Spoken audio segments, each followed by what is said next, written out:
90 के दशक वाले जंगल राज से अब बिहार बाहर आ चुका है, लेकिन उस समय लालू प्रसाद यादव थे जो ऐसा नहीं चाहते थे, क्योंकि एक सत्ताधारी व्यक्ति अपनी सत्ता को कायम रखने के लिए कुछ भी कर सकता है। इसीलिए साल 2003 में लालू प्रसाद यादव अपने समर्थकों के साथ एक यात्रा निकालते हैं, जिसका नाम होता है तेल पिलावन लाठी घुमावन यात्रा। नाम से ही स्पष्ट है कि लालू प्रसाद यादव जमीनी स्तर से ही लाठी के सहारे सत्ता में कायम रहना चाहते थे और इस यात्रा के दौरान 30 अप्रैल 2003 को बिहार की राजधानी पटना से सटे खगौल में भाजपा के एक बड़े नेता की हत्या कर दी जाती है, जिसमें सबसे बड़ा नाम आता है रीतलाल यादव का। रीतलाल यादव इस समय तक लालू प्रसाद यादव की पार्टी राष्ट्रीय जनता दल का एक मामूली कार्यकर्ता हुआ करता था, लेकिन इस घटना के बाद उसे लालू प्रसाद यादव का संरक्षण मिलता है और आगे चलकर पहले तो रीतलाल यादव प्रदेश महासचिव बनता है, लेकिन फिर उसके बाद एमपी। तो रीतलाल यादव की क्या है पूरी कहानी, आइए आपको इस रिपोर्ट में बताते हैं। नमस्कार, मैं मानसी और आप देख रहे हैं NBC 24। रीतलाल यादव का जन्म बिहार की राजधानी पटना के नजदीक दानापुर के एक गांव में साल 1972 में हुआ था। वह एक आम परिवार से आते थे, बस एक बेसिक एजुकेशन तक ही सीमित रह गए हैं। उनकी पढ़ाई सिर्फ 12वीं तक ही हुई है और उसके बाद वह लोकल पॉलिटिक्स में ही रहे। फिर आता है साल 2003 और इस साल लालू प्रसाद यादव एक यात्रा निकालते हैं। इस यात्रा में राजद के कार्यकर्ता खूब गुंडागर्दी मचाते हैं और इसी कारण भारतीय जनता पार्टी के एक बड़े नेता सत्यनारायण सिन्हा का मर्डर कर दिया जाता है। इस मर्डर का सीधा इल्जाम रीतलाल यादव के ऊपर आता है। यहाँ से रीतलाल यादव को जेल तो होती है, लेकिन लालू प्रसाद यादव से संरक्षण बना हुआ था, तो वो बाहर आ जाता है बेल पर और एक दबंग किस्म के लोकल राजनेता के लिए जाना जाता है और इससे दूसरा बड़ा कोई व्यवसाय नहीं हो सकता। और अब रीतलाल यादव उसी में आगे बढ़ने लगता है। बिहार की राजधानी पटना में इलाके दानेपुर से ईस्ट सेंट्रल रेलवे का डिविजनल हेडक्वार्टर हुआ करता था और ऐसा कहा जाता था कि दानापुर डिविजनल से जितने भी रेलवे टेंडर निकलते थे वो रीतलाल यादव के पास ही जाते थे और उस दौरान जितने उनके खिलाफ बोलने की कोशिश करते थे उसे मारकर रास्ते से हटा दिया जाता था। उसके बाद भाजपा नेता सत्यनारायण सिंह के बाद एक बार फिर रीतलाल यादव तब चर्चा में आया जब बख्तियारपुर में चलते ट्रेन में 2 रेलवे ठेकेदारों की ट्रेन में हत्या कर दी गई और इसका इल्जाम भी सिर्फ रीतलाल यादव पर ही गया।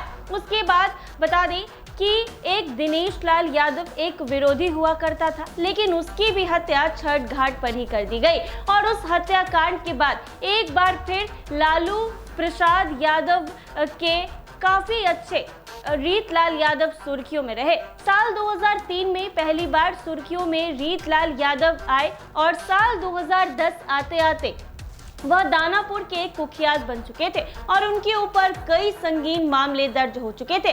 कई बार पुलिस उनको पकड़ने की काफी कोशिश की, लेकिन वह पुलिस के हाथ कभी नहीं आए। फिर साल 2010 में बता दें कि राजद के हाई कमान के बाद रीतलाल यादव दानापुर के एक कोर्ट में सरेंडर करता है, क्योंकि उसे बिहार विधानसभा का चुनाव लड़ना था।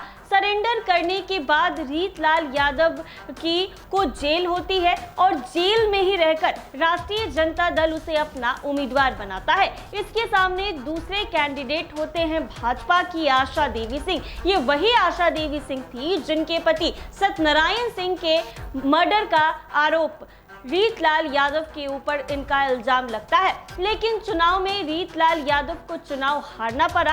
सरेंडर करने के बाद और जेल में रहने के बाद भी रीतलाल यादव ने जेल में रहकर कभी रंगदारी मांगना नहीं छोड़ा, कहा जाता है। और कुछ मीडिया रिपोर्ट्स की माने तो जेल के अंदर रहकर कोचिंग इंस्टीट्यूट से 1 करोड़ रुपए और डॉक्टरों से भी रंगदारी मांगी जाती है। अब आता है साल 2014। साल 2014 से इस स्टेट चुनाव में लालू प्रसाद यादव और तेजस्वी यादव को एक बार फिर से रीतलाल यादव की आवश्यकता महसूस होती है। उसके बाद उसे बेल पर बाहर निकाला जाता है। वजह ये थी क्योंकि पाटलिपुत्रा लोकसभा सीट से रामकृपाल यादव का टिकट राष्ट्रीय जनता दल काट देता है और यह टिकट लालू प्रसाद अपनी बड़ी बेटी मीसा भारती को दे देते हैं। इसके बाद रामकृपाल यादव बगावत करते हैं और भाजपा में शामिल हो जाते हैं। तो उसके बाद भाजपा उन्हें इसी सीट से टिकट देती है।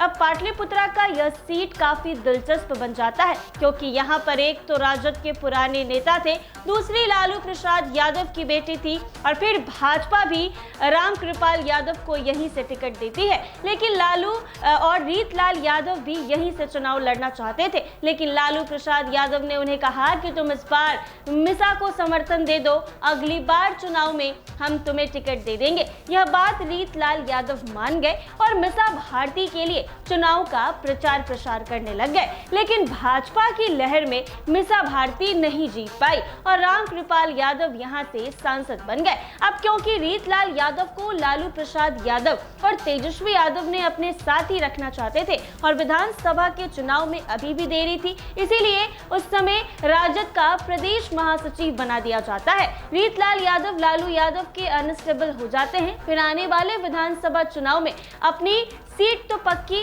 लेकिन साल 2015 के विधानसभा चुनाव में क्या होता है, राजद और जनता दल यूनाइटेड एक हो जाते हैं। तो उसके बाद यह सीट नीतीश कुमार के दबाव के कारण राजकिशोर यादव को दे दी जाती है। इससे दुखी होकर रीतलाल यादव पार्टी छोड़ देते हैं और निर्दलीय उसी से नॉमिनेशन दे देते हैं। यह बात लालू और तेजस्वी दोनों को गवारा नहीं हुई और उसे पार्टी से बाहर निकाल दिया जाता है। बता दें कि बिहार के बाहुबलियों की फहरिस्त में एक नाम रीतलाल यादव का भी है।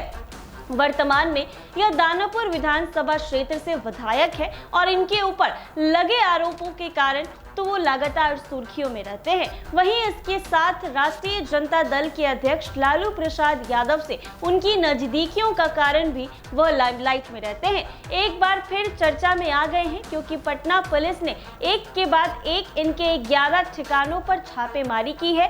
बिहार की राजधानी पटना से सटे दानापुर से राष्ट्रीय जनता दल के विधायक रीतलाल यादव के ठिकानों पर शुक्रवार को भी छापेमारी हुई है। इस दौरान 10 लाख रुपए नगद और 77 लाख रुपए के ब्लैंक चेक, जमीनों के दस्तावेज समेत 6 पेन ड्राइव और एक वॉकी टॉकी बरामद हुए हैं।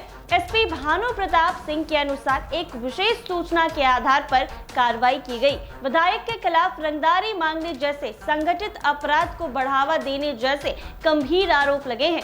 इन आरोपों के मद्देनजर विधायक और उनके सहयोगियों के ठिकानों पर छापेमारी की गई। रीतलाल यादव पटना जिला के रहने वाले हैं। उनका जन्म कोथवा गांव में हुआ था। कहा जाता है कि एक ऐसा समय था जब दानापुर डिवीजन के रेलवे के जितने भी टेंडर निकलते थे, रीतलाल यादव ही उनकी डील करते थे। वह लालू प्रसाद यादव के करीबी माने जाते हैं। अभी हाल ही के दिनों में वो तेजस्वी यादव के नजदीकी माने जाते हैं।